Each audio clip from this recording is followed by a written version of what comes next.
नमस्कार। आइए बात करता हूँ कनिष्ठ उंगली के बारे में। जरा कनिष्ठ उंगली को और दिखाओ कई चित्रों में।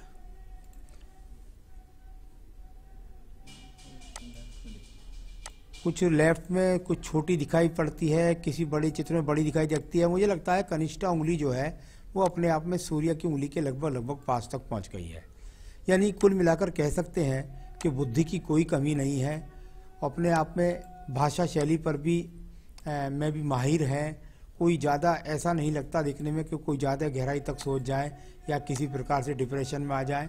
कुल मिलाकर के यहाँ पर इस पर कोई इस प्रकार के निशान भी नहीं मिलते ज़्यादा कि जो मैं बहुत कह सकूँ कि यहाँ वर्तमान में कोई ज़्यादा तंगी के हालत से गुजर रही हैं। ऐसा कुछ दिखाई नहीं पड़ता। यहाँ सूर्य की उंगली की बात करता हूँ।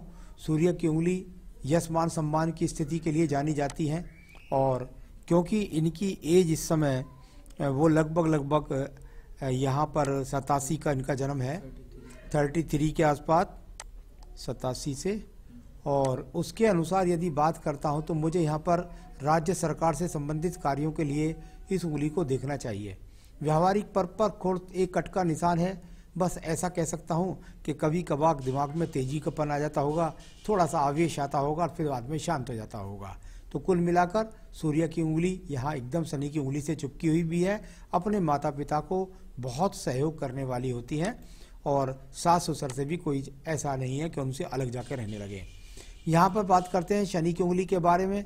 धन की स्थितियों के लिए क्या धन की स्थिति बहुत खराब है, या कुल मिलाकर स्वास्थ्य की स्थितियों के लिए, यहाँ से भी देख लिया जाता है। और इन पर्वों पर यदि मैं देखता हूँ तो बस कह सकता हूँ कि सामान्य सी स्थिति यहाँ पर है। कोई धन का कोई ज़्यादा स्रोत खराब नहीं है, अपने कार्य जीवन के सही चल रहे हैं। रोगों का भी कोई बड़ा प्रकोप यहाँ से दिखलाई नहीं पड़ा। अब बात करते हैं इसके बाद में आपकी उंगली की, जिसको बोलते हैं बृहस्पति की उंगली। बृहस्पति की उंगली जब भी साधारणतः हाथ के खड़ी करी जाए तो उसमें अलगाव नहीं होना चाहिए। ये अलगाव जब होता है, थोड़ा सा देखते हैं, यहाँ से तो अलगाव नहीं नज़र आ रहा, बिल्कुल सीधी उंगली नज़र आ रही है, इसका मतलब अलगाव नहीं है। परंतु सेकंड पर्व पर जब इस प्रकार का मोटा चिन्ह मिल जाए, इस प्रकार का बड़ा कट मिल जाए, तो जीवन के अंदर पति के साथ में तो वैचारिक मतभेद रहने ही रहने हैं।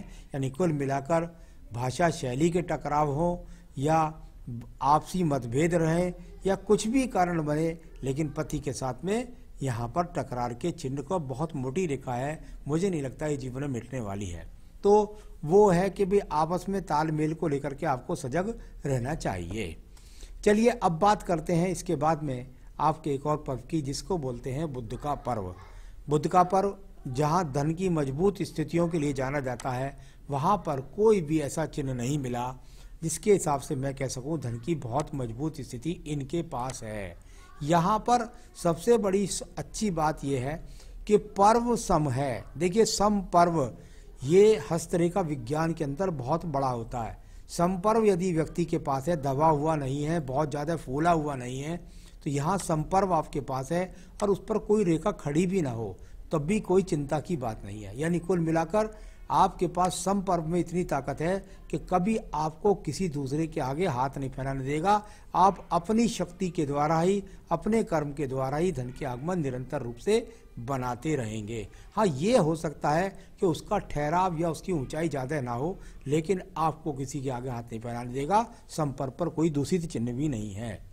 चलिए मैं बात करता हूँ यहाँ पर सूर्य पर्व के बारे में। सूर्य का पर्व जहाँ राज्य सरकार से संबंधित लाभ के लिए जाना जाता है, यहाँ पर कुल मिलाकर यदि मैं देखता हूँ तो आपके यहाँ पर तो कोई रेखा नज़र नहीं आई।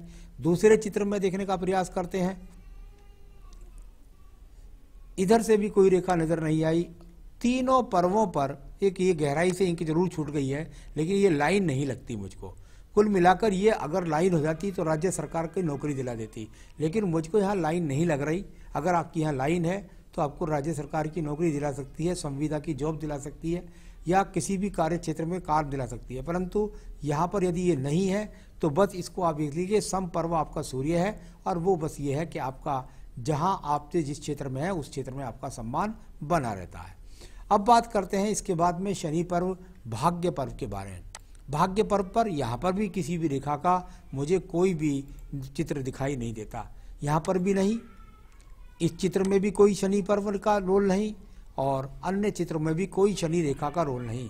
शनि रेखा पर्व आपके लगातार समझा रहे हैं, ये आपके लिए शुभ है, वरना अगर संपर्व ना होते और दूसरी चिन्ह यहाँ हो जाते तो वो ज़्यादा आपके लिए दुखदायी हो जाते। अब ये क्या है कि यहाँ भाग्य पर्व पर एक भी रेखा का न होना, इसको कहते हैं भाग्यहीन होना। यानी अपने आप में मैं कह सकता हूँ कि आपका भाग्य वर्तमान में कहीं से कहीं तक, सारी उम्र के लिए रेखा नहीं कह रहा हूँ, वर्तमान में भाग्य आपका कहीं से भी साथ नहीं दे रहा है। जब कहीं से भी साथ नहीं देने की बात होती है तो कहीं से भी साथ, किसी भी चित्र से भी साथ भाग्य नहीं दे रहा है। अब बात करते हैं इसके बाद बृहस्पति के पर्व के बारे में।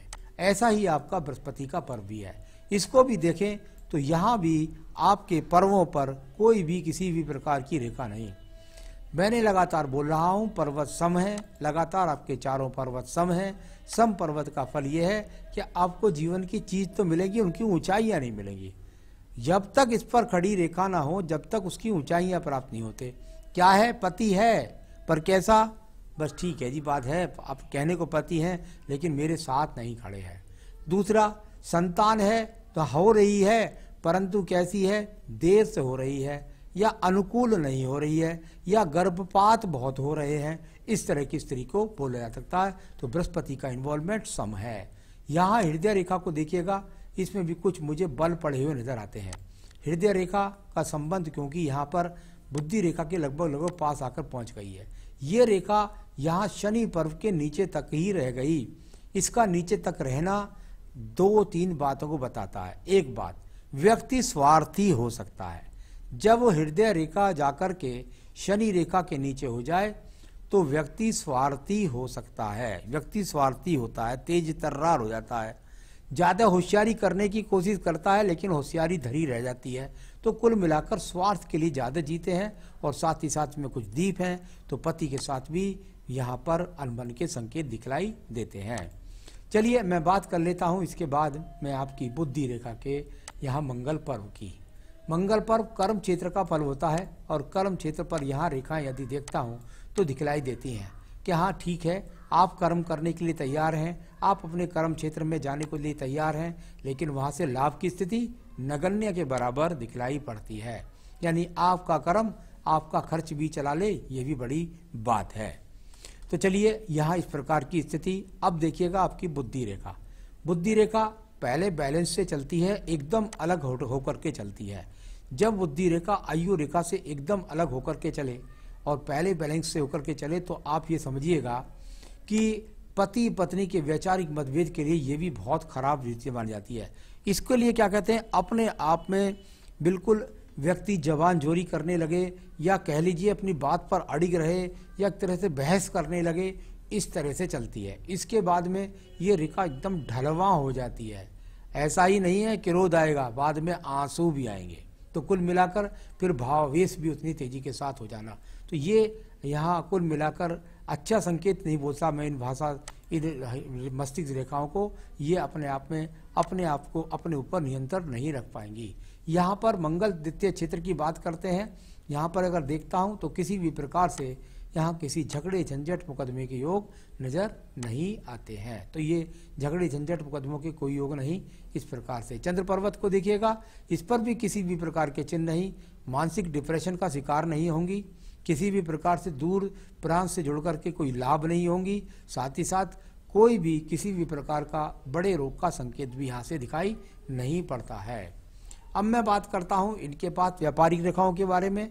कहीं से कहीं तक कोई व्यापारिक रेखा इनके हाथ के अंदर नहीं है, यानी कि व्यापार करने चली जाए तो वो जीरो जैसी स्थिति रह जाती है।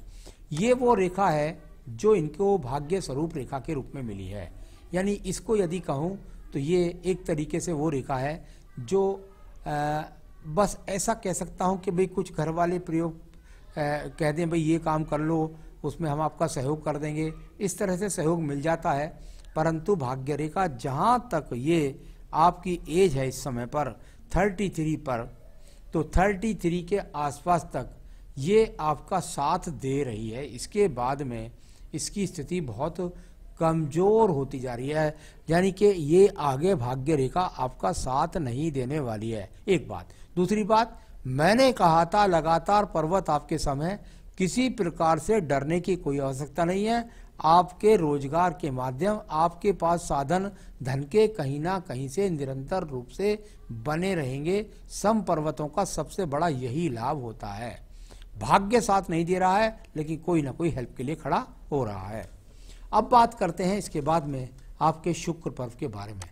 शुक्र का पर्व, और यहाँ पर यदि देखें तो ये शुक्र का पर्व कोई ज़्यादा अच्छी रेखाओं के द्वारा नहीं है। यानी कुल मिलाकर कह सकता हूँ कि यहाँ से बहुत सारी रेखाएं हैं जो छिटक छिटक कर चल रही हैं झरने की तरह से। आपके जीवन की बस पूर्ति आप कर पा रहे हैं। बहुत अच्छे संसाधन नहीं हैं, सामान्य संसाधनों के साथ में आप जी रही हैं। यहाँ पर आपकी आयु की रेखा के बारे में आपको किसी प्रकार का भ्रम नहीं रखना चाहिए। ये आपकी रेखा जहाँ इस तरीके से चलती है तो इसको दो कवरेज रेखा अंदर और बाहर की तरफ से कवर करती हैं। यानी कि इस तरीके से आयु रेखा को दो कवरेज रेखा अगर पूरी तरीके से ढक लेती हैं, अगर ढकती नहीं, गैप आ जाता बीच में, तो आपके लिए खतरा हो जाता।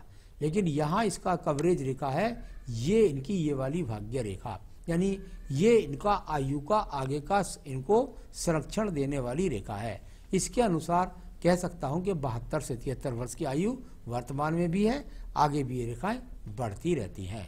तो कुल मिलाकर के यहाँ आपकी सारी रेखाओं पर्वतों को पढ़कर के मैंने बताया, और अब मैं बताने वाला हूँ आपको आपके सवालों के जवाब। लाइफ में पैसा कितना होगा, जब आप मुझसे सवाल को करते हैं तो वर्तमान के हिसाब से मैं लाइफ में पैसा नहीं, मैं वर्तमान के कर्म क्षेत्र की बात कर रहा हूँ। आगे आने वाले समय में भी आपको जो स्थिति आपकी आज है उस स्थिति में हो सकता है कुछ 19 गिरावट का सामना भी करना पड़ सकता है। तो कुल मिलाकर अभी जो स्थिति है उससे नीचे नहीं जाएंगे, लेकिन बहुत अच्छे स्रोत आगे तक के नहीं, और बहुत आगे तक बोलना या किसी को खुश करना डराना मेरा काम नहीं। पर्वत आपके अनुकूल है, लगातार बोल रहा हूँ, धन के आगमन बने रहेंगे। नया घर कब बनेगा आपके हिसाब से? मुझे कहीं भी नए घर के 4 से 5 साल तक बनने के योग नजर नहीं आ रहे हैं। आयु आपकी बता दी है, एज ज़्यादा से ज़्यादा कितनी है बता दी है, लेकिन डरने की कोई आवश्यकता नहीं है। ये रेखाएं अभी आपकी एज बहुत कम है, आगे भी बढ़ती रहती है। इनको बृहस्पति रेखा, हृदय रेखा, बुद्धि रेखा, बहुत चीज़ों का गणित करने के बाद बताया जाता है। 72 से कम कहीं भी नहीं। अब बात करता हूँ चरित्र के बारे में।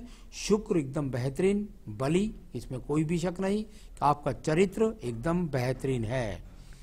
आइए बात करते हैं।